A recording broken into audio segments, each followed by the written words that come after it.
Laro, ano nga ba yung ibig kong sabihin? Kung gusto mong malaman, panoorin ang ating video hanggang sa ito ay matapos. At kung ikaw ay bago pa lamang sa ating channel, please do me a favor, please do subscribe and click on our tiny notification bell so that you'll be updated every time we have a new upload videos.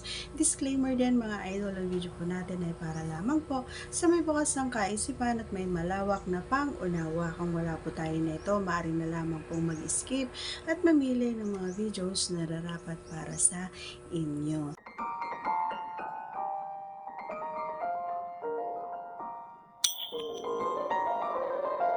Alright, so alam niyo mga idol, ito yung isang paraan natin or paraan ko para maibsan yung minsan sakit ng ulo ko, stress, pagod, yung sobrang over na yung naiisip natin mga problema, sobrang problema yung pinapasan natin. So ito yung way ko para medyo mabawas-bawasan kahit papano.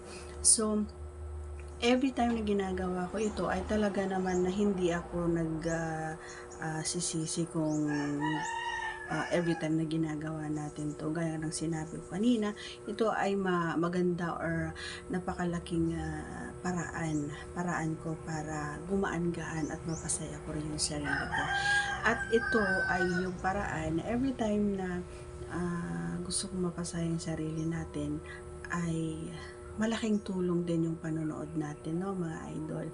Kasi lalo na ako medyo matagal-tagal or mabagal, kumbaga yung proseso every time na gusto ko talaga. So kahit na may kasama ko siya, hindi talaga maiwasan na sobrang matagal. So every time, noon medyo okay pa, no, madali lang. Pero ngayon na medyo nagkaedad na tayo, talaga naman na nahihirapan na talaga ako. So minsan ang ginagawa ko kapag gusto ko yung ganon ay nanonood muna tayo and yun na may kasamang pag-play kumbaga doon sa nasa baba. So hindi naman ito masama, no, lalong-lalo na sa mga katulad ko, lalong-lalo na sa mga malayo, sa mga minamahal, kaysa naman sa iba nyo gawin ito. So pwede nyo pasayahin yung sarili nyo sa pamamagitan lang ng mga ganong napaka-simpleng paraan lamang, no, mga idol. So wag po tayong alam mo yon, yung mahihiya na gawin ito or sabihin na yes, ako I am very proud na sabihin sa inyo na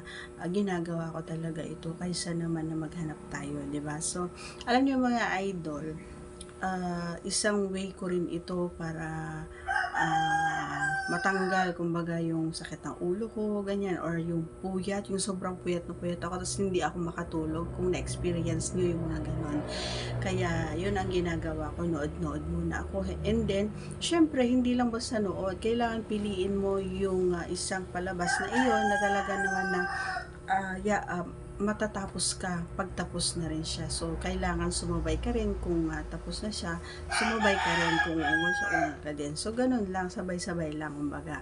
And hindi ka magsisisi and magiging happy ending kumbaga yung mawawala din yung sakit ng ulo mo, stress mo, or makakatulog ka din kasi alam nyo kahit na sarili mo lang or ginagawa ko sa sarili ko to, nakakapagod din, no, sa kakaganon mo and doon sa iniisip or alam mo kasi syempre kapag nagaganon ako is habang nanonood ako, syempre iniisip ko rin yung mga bagay na masaya, syempre, and yung syempre siya, ganun, para naman ay mas madadagdagan at mas makakatulong din para sa akin. Napakasarap sa pakiramdam, lalong-lalo na kapag nakita mo doon sa kamay mo, may puti na siya. So napakasarap sa pakiramdam and totoo mga idol, kahit na sa pamamagitan lang ng paglalaro ko ay nairaraos naman natin and nagiging happy naman yung ako doon sa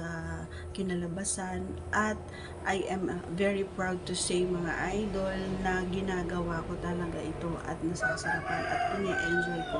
Happy ako every time na ginagawa ko ito at natatapos talaga ako nang wala akong nasasaktan na ibang tao, kundi nababawasan pa yung stress ko, yung problema ko, ganyan.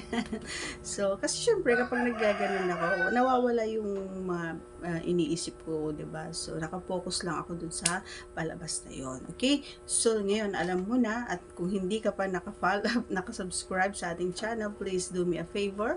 Please do subscribe and click the tiny notification bell so that you'll be updated every time we have a new upload videos. Thanks for watching, everyone. See you again on our next vlog. Bye!